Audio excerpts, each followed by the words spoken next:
Hi, everybody. Thanks for joining me today, reviewing overhead allocation within Foundation software. I'm Garrett Fuller. I'll give you a quick intro on Foundation, a little about our company, other products we have. I'll really do my best to make that short. And then we're going to jump right in and discuss a few ways that Foundation can help contractors perform overhead allocation more easily and effectively within our system. So first, and again, I'll be quick with this. This is me. Been here about 24 years. Did a lot of implementations and training, so just have a good background. Now, I always want to state, even though I've been doing this a long time, I do not want to take the role of your CPA or professional in what methods are best for accounting principles and what method is best for overhead allocation. But I can at least explain it and how Foundation can do it, the options we have, and hopefully make you aware of those. So Foundation, we've been doing this about 40 years. We're a construction accounting product at our heart, doing job costing, construction payroll, construction billings, but we do more, a lot more. We've got about 7,000 clients on our system. Those are primarily small to mid-size specialty contractors, general contractors. We have startup companies that'll use us. We've got companies doing 400 or 500 million that are using Foundation. The majority are probably between 5-10 million and 60 million. There's just a lot of companies in that space. We have a little more on the specialty contractor side than GCs. Honestly, I think that's just because our payroll module does a really good job with complex construction payroll, so that might attract that side of the construction industry a little bit more. One thing I like to point out that I think is extremely important and long-term benefit for our clients is all of our support is in-house. So when anybody calls or presses a button for help, it's an actual Foundation person calling back, jumping on their screen, walking them through the support help. All implementations are done in-house, effective, efficient response times, and that's one of the biggest reasons we get a lot of referrals. Actually, our biggest source of referrals are from clients and then CPA firms in the market. So I mentioned what we do. Job cost accounting, right? Construction payroll. We do offer not only the ability within the core product to do your own payroll, of course, in the system. You can use our payroll service. So we have thousands of companies that are on Foundation that add on our service where it's all in one. And once their time's entered, we're paying their employees, we're paying their taxes, we're doing their returns and W-2s, and it's all one nice, pretty magical solution. Some companies, if they're not ready to jump to Foundation, maybe they're on QuickBooks, they're smaller, but they need union payroll, certified payroll. They can opt for our payroll service, just like a Paychex or ADP, but obviously we're more knowledgeable and have more features on the construction payroll side. We offer project management solutions, helping with things like RFIs, submittals, meeting minutes, daily logs, document storage, correspondence management. We have mobile solutions for various things, but even in a simple sense of time entry from the field, right? Estimating, we have a few estimating products. We have a safety management product. So again, our ecosystem is pretty big. These are some of our labels, which I'll top over, and we're going to jump right in. And people can grow with us. I always stress to people, even if it's somebody that says, hey, I need the classics right away. I need, better job costing, tracking change orders, AIA billings, maybe purchase order and subcontract management. It's like, great. That's what our heart is. And, so the very top's our base package, which essentially replaces QuickBooks or an older off-the-shelf system maybe, or construction specific package that's just not supported any longer. So everybody gets that. The middle group, in addition to our other companies that we own, these are the optional modules within our platform, right? Our core package. And these are each individual modules that can be added anytime. If somebody says, hey, I have inventory, we track it, we need it, they can add that module right away. If somebody says, we don't do that now, we're thinking about it down the road, they can add a module down the road. If I scroll down, this bottom section is part of the base package along with that dashboard. There's a report writer that's built in. That's drop and drag. It's genuinely simple for a person with a little bit of help and training to build their own custom job reports, to build their own custom financials if they feel the need. Meaning we preload many job cost reports, preloaded income statements, balance sheets, right? There's reports all over, but again, you can build your own. On a similar sense, you can build your own custom forms. Same idea. We preload, invoice templates, AIA forms, purchase order forms, work orders. Again, you can customize those. Last but not least, that I'm going to mention at the bottom here, security. You can get very specific with security for each user. Who can log in, and then once they log in, exactly what each person can see and do. Maybe block somebody from getting into payroll, or maybe somebody is allowed to get in, but they can't see executives. So plenty of options there. Now we're going to start talking about overhead allocation in just a few minutes. First, and I think this helps lead into that, I want to jump in our dashboard reporting tool. Now this is one reporting tool in the system. There's lots, right? So I'm starting off kind of at a high level here, looking at my active projects, what's the billings on these jobs? Where are we at with our estimated and actual cost? And you click really anywhere you want. You could jump into one job. You could do kind of a general drill down. Now you might notice there's other information here that I'm not going to spend much time on, but you have financials, WIP reports, right? A lot of people need bonding reports or over under billing. There's cash management, payables, receivables, right? Retainage tracking, change order control. I can see where the job started, pending, approved, rejected change orders. So there's a lot of good information here with of course, detailed drill downs. But I'm going to again focus back here on this job costing summary. Anything blue I can click on. So even though I see, my simple estimated actual profit, I'm just going to jump right into a project. Now, it's worth mentioning, of course, you can start in the most detailed job reports we have if you want. I'm starting off high level, and we're going to drill into some of the detail here in just a second. So as I say that, here's our profit on the job. We've got a contract summary, right? Here's our initial contract amount, change orders, that total revised contract, which includes approved changes. Part of our base package, I mentioned we have that purchase order and subcontract module, which of course lets us create purchase orders and contracts. But here I'm able to see, what have I been billed from those vendors and subs for the work and material, right? What's left? What's remaining? So a lot of job reports show, of course, the actual cost, but potentially also the remaining committed cost too. So this job I clicked on, we're sitting right around 200 grand. If I click into that detail, that's going to take me to a list of cost codes. That's specific to each company. So if some people use the CSI codes in the industry, some companies do not use any cost codes at all. If they're just trying to track the main cost buckets like labor, material, subs.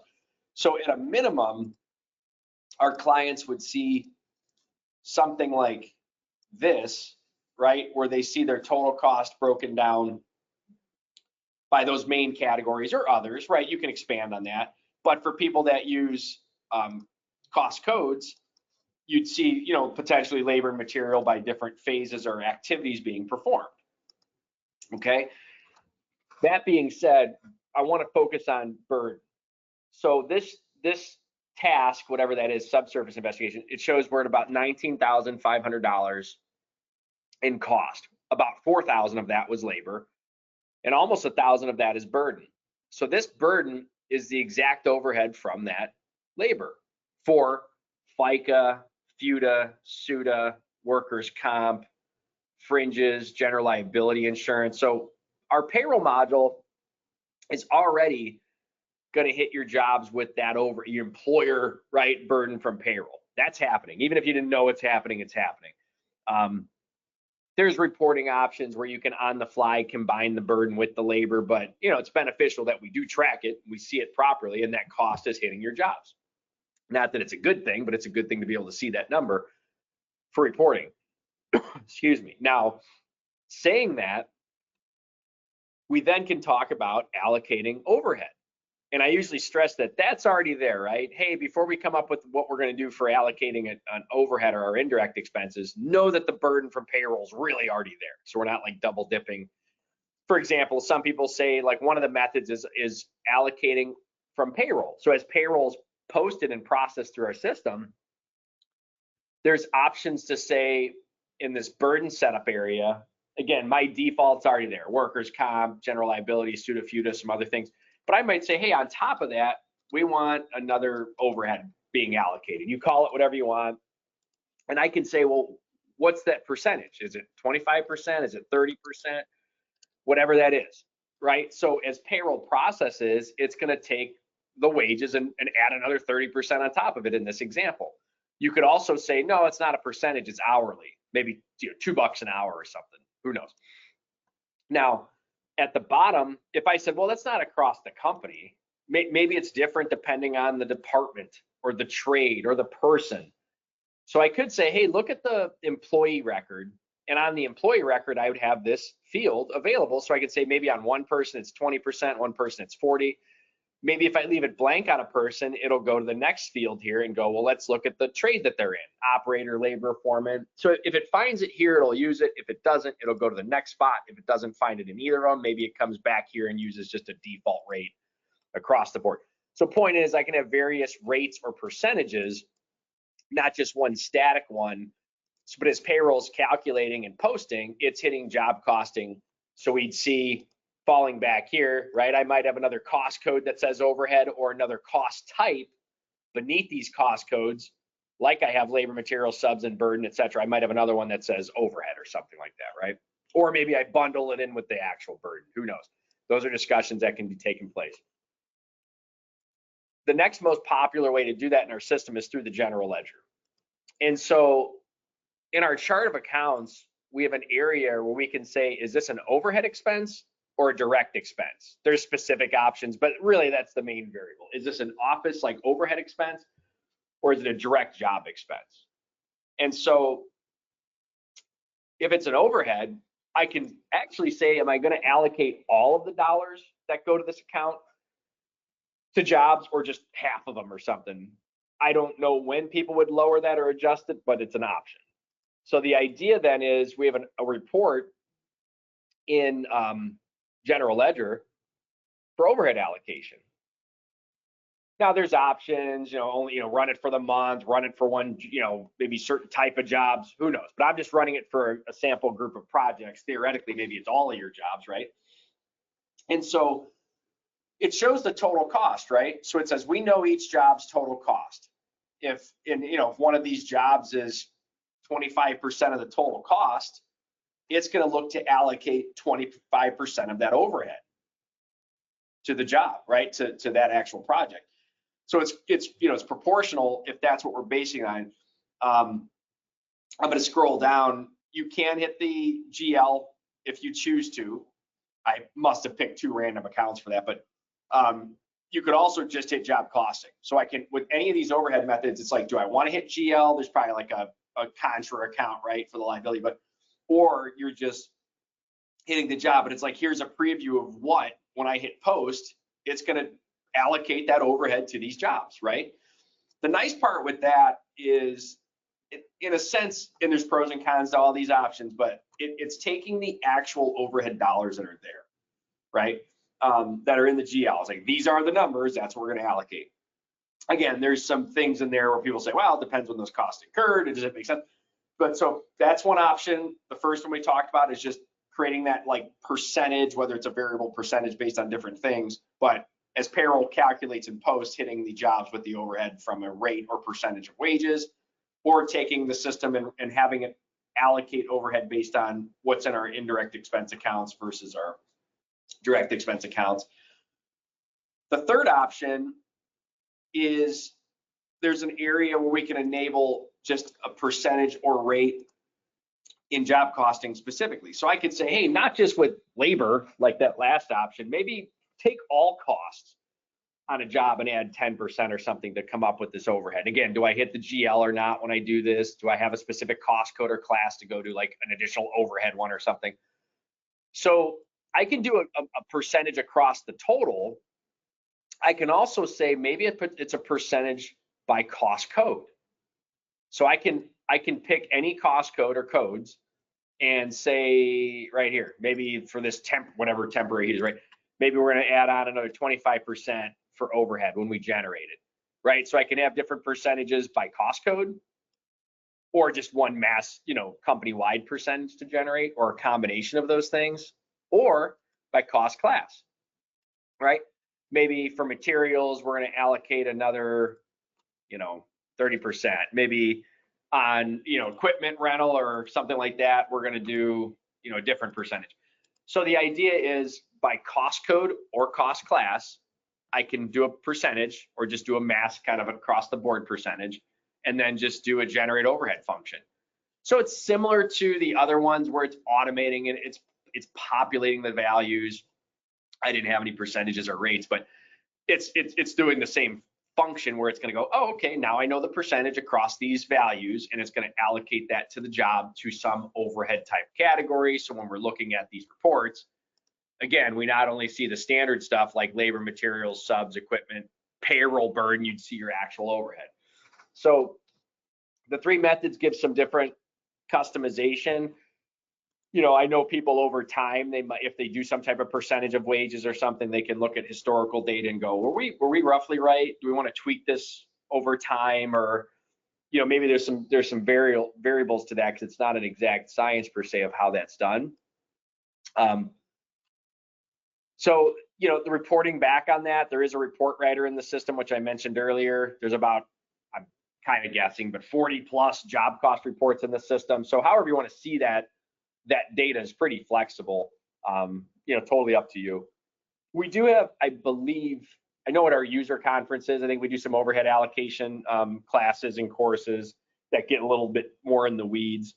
We probably have some prior webinars as well. But point is, if somebody's just getting into this, there is some meatier material available to kind of look at these different concepts and which method might be best for you. Talking to peers, talking to your professional CPAs, things like that. Now I mentioned the base system. Just as a quick point, some of the other things that we're targeting there, I mentioned certified payroll, union payroll, committed cost management, right? AIA billings. There's a lot available. Our project management suites, our safety management options. If any of this sounds interesting, right, or just questions on these various things that we're doing, I just want to at least pull up us, right? Now, of course, going to foundationsoft.com is a great way for, like I needed to tell people that, right, from a today's standpoint. But jump on our website, foundationsoft.com, or just, of course, Google Foundation Software. But there's resources for CPAs. There's resources for just construction, users, right? Office and field. There's tons of good content on our YouTube page. Anything from testimonials, educational webinars. But if anybody wants to talk, even just a simple few questions, we're very not too pushy. Especially if I do a demonstration with people, they're just, hey, it's a discussion, just questions back and forth, show you the system, see if it's a fit, and we kind of go from there. But just wanted to give some contact information here for people. I know there might have been some audio issues for some on this earlier, so hopefully this comes across okay. And please reach out anytime for questions or a demonstration or anything that we can do to help.